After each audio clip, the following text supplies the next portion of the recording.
Hello, this is Dread, and in today's video topic, we're going to be doing something a little different this time around. If you don't know who I am, I'm that last Epoch guy. Sometimes I cover Path of Exile, sometimes I cover other ARPGs, but for the most part, I cover Last Epoch content and everything about it. I've been playing it for the last 4 years, and I'd like to think of myself as kind of an expert in this field at this point, considering how much effort and time I put into this game. Now, of course, this means a few things. First things off, it means that I am well aware that when 1.0 comes, there's going to be a lot of what I like to call snake oil salesmen coming around. There's going to be a lot of people that come into the game and be like, oh my god, look at these amazing last epoch builds that they spent like 5 minutes making. And they're kind of just trying to catch the hype train effectively. Fast enough. Oh, I'm so sorry about that. I had to cough a little bit there. Hopefully I'll remember to remove that out of the editing later. But continuing on here, we're going to be making some quality content here, and I wanted to make new player friendly content. Now, there's a few things with this. The first thing is I want to give a new player a build they can play to a certain point till they can enjoy the game themselves, right? So I am a big believer of the kind of Bethesda philosophy where you kind of give the person a little bit of training wheels and then you let them explore the everything in the game afterwards. Like for instance, that golden moment when you come out of the cave in Skyrim and you have the entirety of like Skyrim to explore, right? Stuff like that. And I believe that moment is right about when you hit Empowered Monoliths for Last Epoch, because you get access to blessings, like really good blessings. You get access to level 20 skills and being able to level those level 20 skills very quickly, even after you respec them. You get access to all of the gear in the game, and you can wear all of the gear in the game. That's about when, in my humble opinion, the game really starts to pop off and is fun to play, because you can take it, respec your character, play whatever build you want, and have fun, right? So I want to focus on builds that get you there. And that means that we can play some really fun and solid builds, really quality builds. Like for instance, the first one we're going to be talking about today is Devouring Orb Crit Voidknight. So if you don't know, Devouring Orb has a very studied history. It's been nerfed into the ground multiple times, but it refuses to die. Essentially, the way this skill works, the way that we have it currently set up, is we are making the Devouring Orb orbit around us and hit enemies as we pass through them. This then triggers on kills effects with the orbs, which create void rifts, which essentially clear packs like butter. As you can see in some of the clips later on, you can literally watch me just walk through packs like it's nothing, and that's great. Now, of course, this is really good for, of course, clear, but we kind of need a little bit of extra help on single target. Now, while our orbs are hovering around us, we can actually cast things like Smite. Smite is a spell for Sentinel that gives a very large amount of single target damage. It has a really good damage multiplier on it. It has a lot of good more damage modifiers in the tree, and we can make it do a very large, significant portion of single target damage thanks to the fact that we're a Void Knight and it is echoed 40% of the time. So that's a 40% more damage multiplier right off the bat. And of course, also as well, we can turn Smite into Void, which is then allowing us to scale it with vitality scaling, because that is one of the shticks of Void Knight, is to scale your spells with vitality. You get a very large flat amount of damage through vitality scaling, and it means that it opens up a lot more options for you to scale your build. So like for instance, since we're getting a bunch of flat from our vitality scaling, we can abuse items like rune daggers, which have a low amount of flat comparatively to like a scepter of the same level, but we get base crit, which allows us to cap our crit much quicker than if we were playing a normal build. This allows us to, of course, reach crit cap much quicker. Right now, in my current setup, where I'm with garbage gear I picked up off the floor and crafted, I'm about 50% crit already, and that is really good for early on, especially like for a Void Knight, which doesn't have that much access to crit other than Anomaly, right? So now we can talk about the supporting cast now that we've talked about the main skills. So the first part of the supporting cast is, of course, Volatile Reversal. So if you don't know what Volatile Reversal does, not only does it give us a very large amount of attack and cast speed, which makes us cast our Devouring Orbs faster, which makes our clear feel better, it also allows us to cast Smite faster. The more smites we cast, the more damage we deal, right? Another thing it does is it makes it so that enemies take 60% increased damage. This is multiplicative with all of your other modifiers, which means you deal 60% more damage to single target once you cast Volatile Reversal on a single target, which is really integral for single target scaling, as it gives you a lot of free damage that you normally wouldn't otherwise get. And then, of course, there's the last node that was recently added when Reversal was a little bit of a quote unquote reworked. They added a node that gives you 4% more global void damage per stack of Time Rot on the target. Now, Time Rot is an ailment that a lot of void spells apply, and it allows us to scale our damage even higher. So, right now, I'm at an average of 5 Time Rot stacks on the enemy. So, this is about 20% more damage currently, but with a little bit more investment, some time rot chance on your idols and stuff like that, it means that we can get even more time rot stacks and get all the way to 12 time rot stacks, which is a massive 48% more damage modifier from reversal. So not only are we getting cast speed, we're getting more damage from the increased damage taken and more damage from the void damage. So volatile reversal is one of the best skills that we could be using for utility. Now, the next skill that we're going to talk about is sigils. Sigils gives us a very large portion of flat void damage and also gives us a very large portion of percentage void damage. Thankfully, they have a really large mana cost, and we can cast them instantly with our current setup. But thankfully, when we cast Smite, we gain a portion of mana back, which means that we can sustain this large amount of mana attacks that we normally would have on a normal build, meaning we can keep up max stacks of sigils on bosses very easily. And also as well, they count as a void spell with our current setup, which means they echo as well, which means we have to cast them less, which is really good. They just give us a very large amount of percent damage, which is something that Sentinel usually lacks early on. The last piece of our supporting cast is Anomaly. Anomaly not only gives us a very large amount of leech percentage increase, we get like 50% increased leech, which is on top of all the other leech that we get. So we're getting about like, I think effectively 12% of our damage leech per second, which is very integral for the build to function, as Smite sacrifices like 15% of our life every single time we cast it, and we're a Voidknight. We really like leech for our setups because we build very big HP pools to tank damage, and now, of course, Anomaly also gives us a very large amount of crit chance, 150%, which is very large when we take that into account with our Rune Dagger and, of course, our base crit Catalyst, which is great. We also, of course, get 20% increased attack and cast speed. The more we cast our Smite, the better. And, of course, the more casts we get, like cast speed we get, the better it feels in monoliths when we're spamming Devouring Orb, right? Now, another thing that we get is whenever our bubble is around an enemy, it actually applies stacks of Void Shred to the target, and we can get almost all the way up to 10 stacks of Void Shred on the target, which is 20% pen, which is, of course, very strong on bosses, which is great. Gives us even more upfront damage. And we have so much damage, it's great. This build's wonderful because of that. And it kind of has this very casual playstyle where you just walk through monsters for the monoliths. Sometimes you cast your Smite, sometimes you have to cast your Anomaly, but for the most part, it's essentially just a walking simulator. Now, we do not technically have a traditional movement skill, but thankfully, we can gain a very large amount of movement speed on gear, and of course the tree, which allows us to keep up with builds that would have movement skills.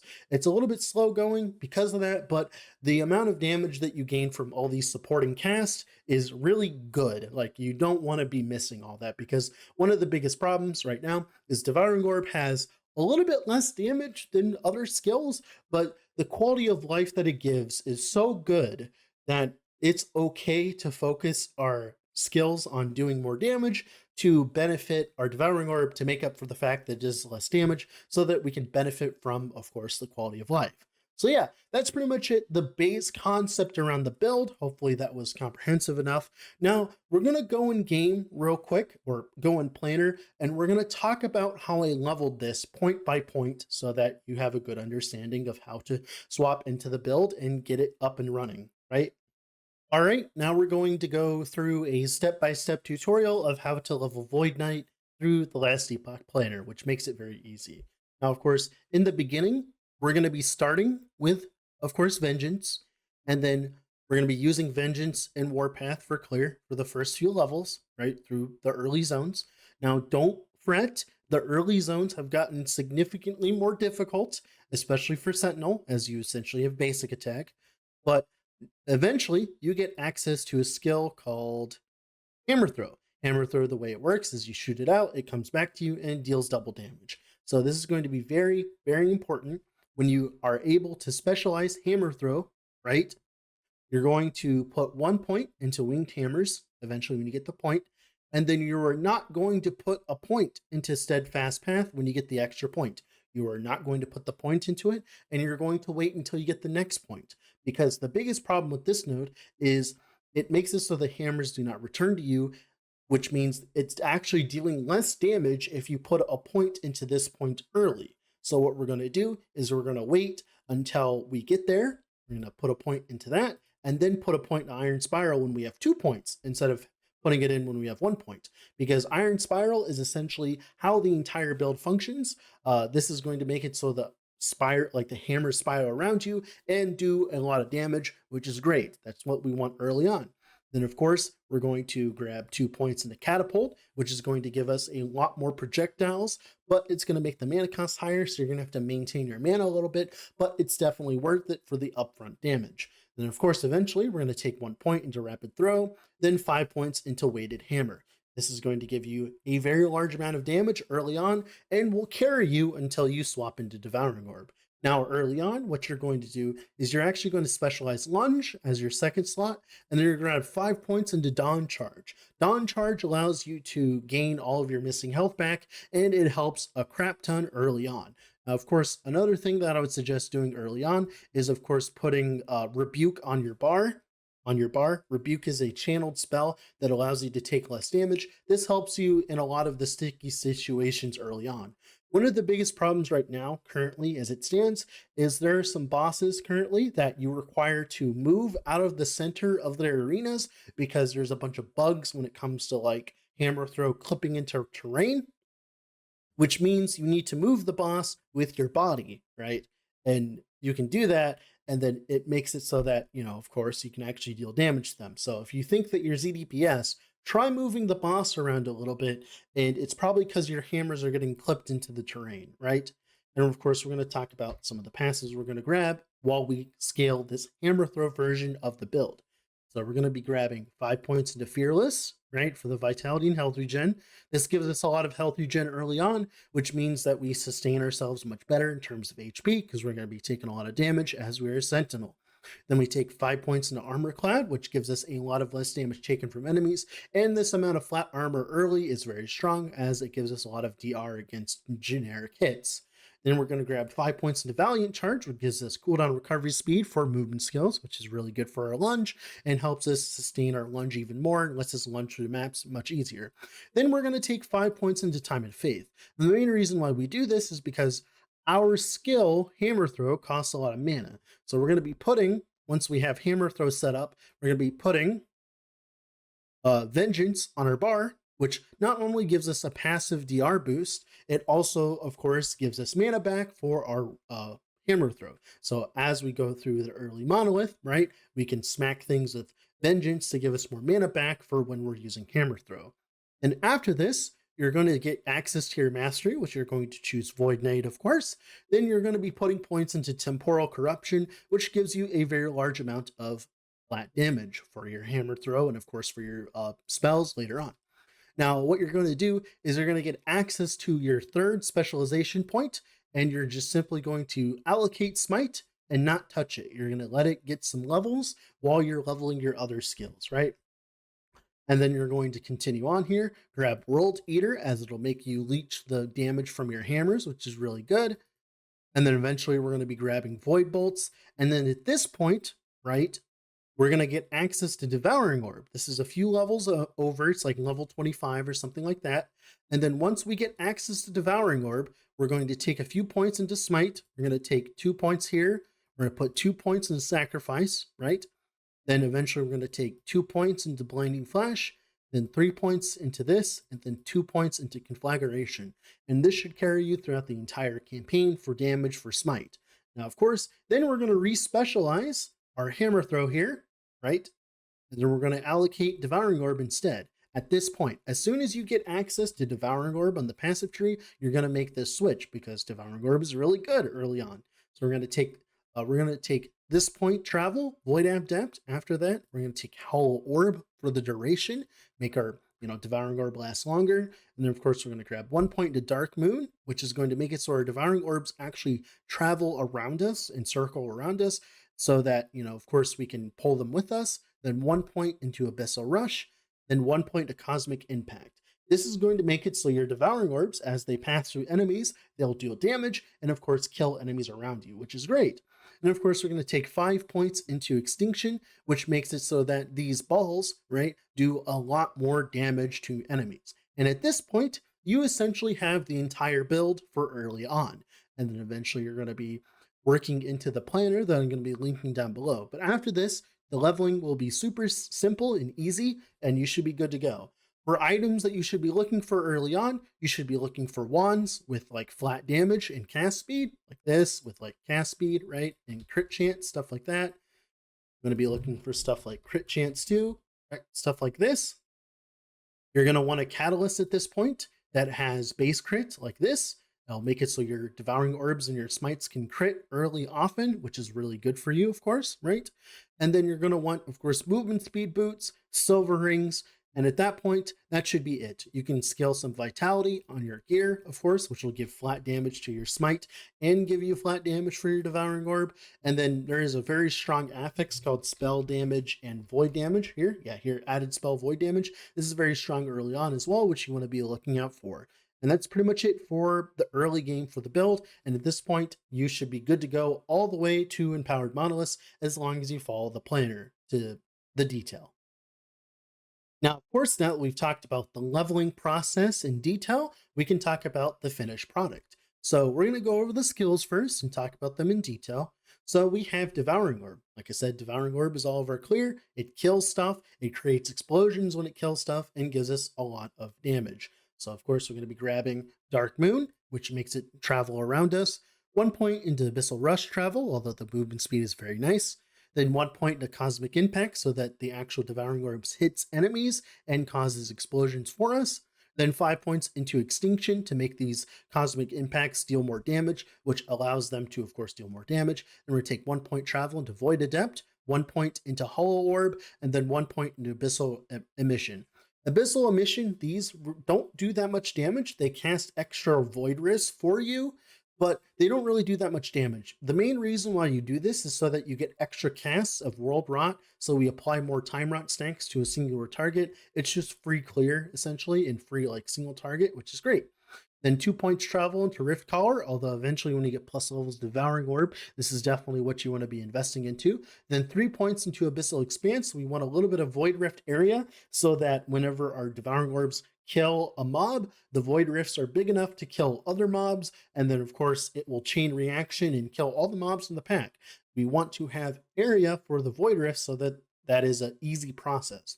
Then eventually we want 4 points into World Rot for Time Rot chance. Like I said, that'll give us more damage later. And of course gives us extra multiplicative duration for a Devouring Orb to make up for the 40%, the 50% that we're losing here. Then for Smite here, all we really care about with Smite is damage, because we grab this for damage, it's double cast chance. Then we have this for damage, which is of course 250% more damage. This right here for 40% more damage. And then here for this for 100% more damage. Now, if you are a void like Smite, this will actually be swapped to damage to slowed enemies once we actually swap to void, which is really strong for us. It's fine. So like we deal more damage to slowed enemies instead of ignited enemies, which is fine. Reversal here, 2 points travel into Time Sap, 1 point to Time Loss Vitality. which is great for cooldown. 2 points travel into Traveler's Fatigue, although the cooldown recovery speed is nice. Then 1 point into Time Lost Wisdom for even more cooldown recovery speed so that our reversal has a lower cooldown. Because we kind of want to be spamming this on single target.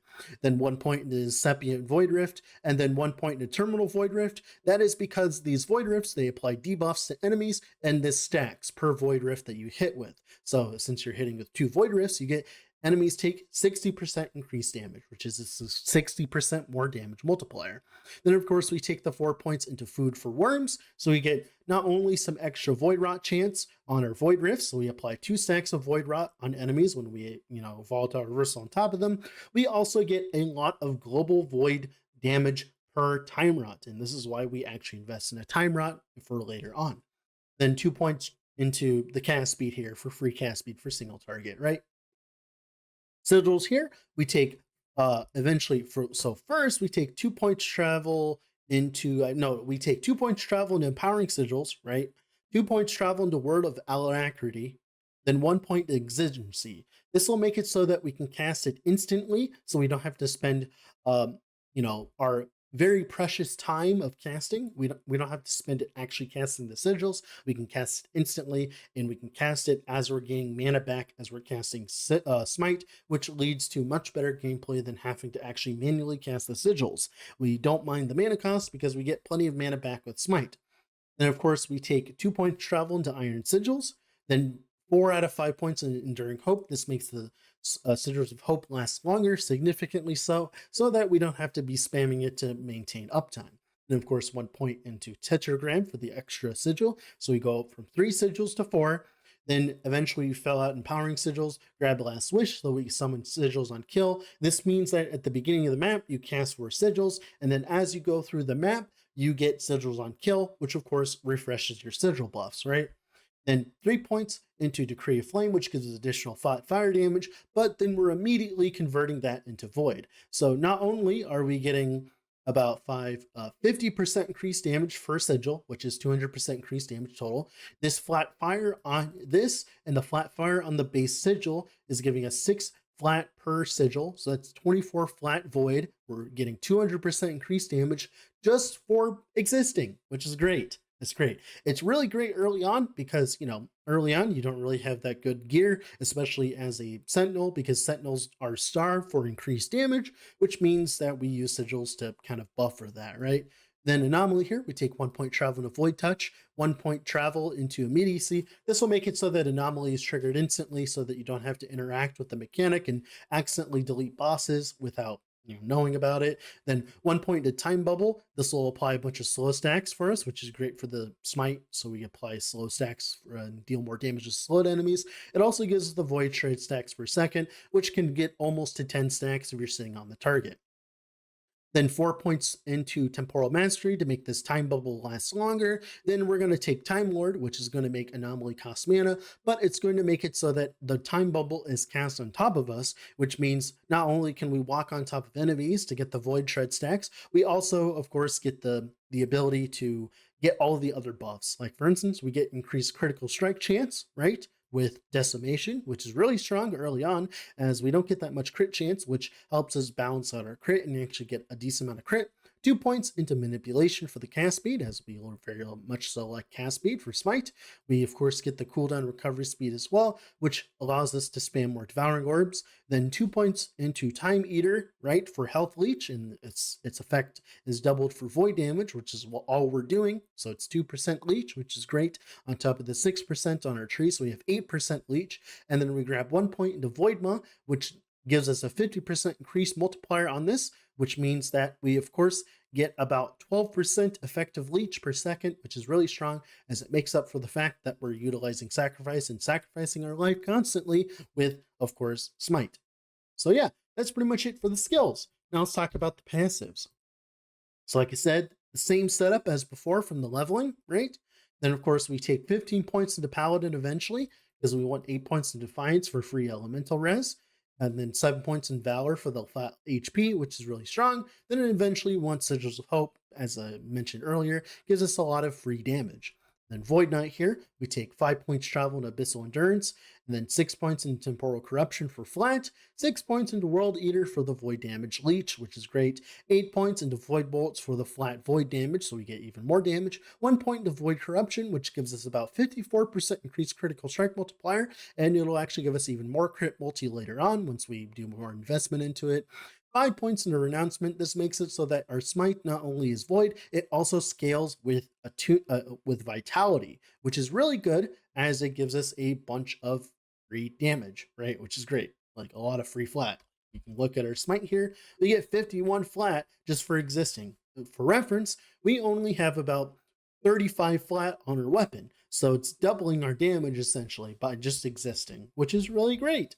Then 5 points into Echoing Strike, so we get Echo our Devouring Orbs more, so we get more Devouring Orbs, and of course we get more Smites. Then 10 points into Time Legion. Not only does this give us 10% Echo chance, it also gives us a lot of Time Rot chance, which allows us to stack even more Time Rot stacks on single target for that juicy extra more damage. Then eventually we're gonna grab Avatar of Regret, which increases the mana cost of our skills, but it doesn't matter for us as we have pretty good mana sustain with our current setup. And we also, of course, eventually fill out Dread for a bunch of movement speed. It's kind of funny considering it's my name. Look at that, har har har.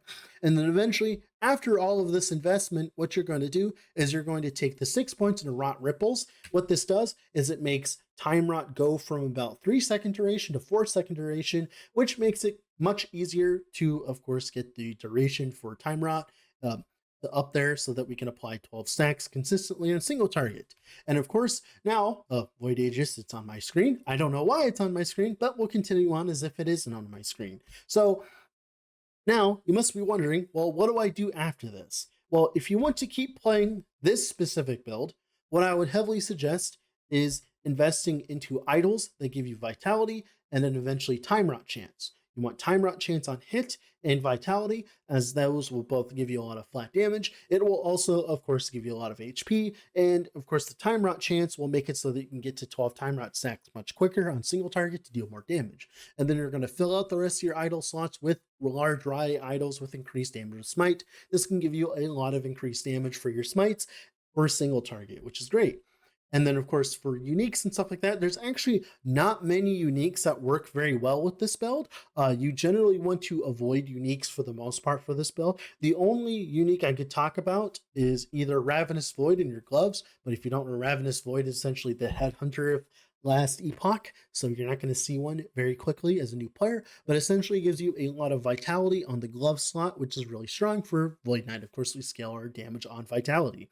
And of course, for the weapon, we could go for a Mad Alchemist Ladle, but I'm pretty sure that things getting nerfed in 1.0, and also as well, Rune Dagger is better in my opinion, because not only gives you the shred, eventually you can get like tier 5 shred on it, it also gives you access to the base crit, and that combined to the base crit on the catalyst means capping your crit is very simple, which means you can focus more of your prefixes on percent damage, which is really good for later in game, as it'll scale your Devouring Orbs, it'll scale your smites, so that you can just walk through monoliths like it's cake. It's easy, right? But yeah, that's pretty much it for the build. Like I said, this is supposed to be a stopping off point. At this point, once you reach this point, you get to empowered monoliths, you unlock all the 100 monoliths. Your next goal is to go through and grab all of your blessings that you would need for your potential build that you want to play. I'd look in Last Epoch Planner and look for blessings that you want for your potential build in the future, and then start thinking about, of course, respecking into a different build if you want to. You can continue on with this build. I have videos on this version of the build, which I'll be linking down below if you want to swap into a different version of this build. And of course, as well, when you're respecting skills, what you want to do is you want to go to a monolith, right? There's going to be monolith echoes, like echo rewards that give you XP after you finish them, which are going to allow you to respec very easily. So what you do is you go to the monolith, right? And then you grab one of these echo rewards. One of them will say XP books. They'll have like XP books. What you're going to do is you're going to do that mono, and you're going to leave the XP books laying around, and then you're going to respecialize your skills and then walk over the XP books, which will expedite the respecializing process so that, of course, you can have the ability to try out new skills and mess around with them. Don't fret though if you need to like fuck around with your skills a bunch, as At last epoch, in the end game, once you reach empowered monoliths, respecing is very easy. You just have to do like a mono or two with your skills and be fine. What I would suggest if you want to spec into a different build with this build, I would unspec something like maybe Sigils of Hope and spec into the skill that you want and kind of do a gradual change so that you can like, not do it all at once, right? Because you want to be preparing gear for respecking and stuff like that. But I've rambled long enough. With all that being said, this has been Dread, off to play the next build. Bye.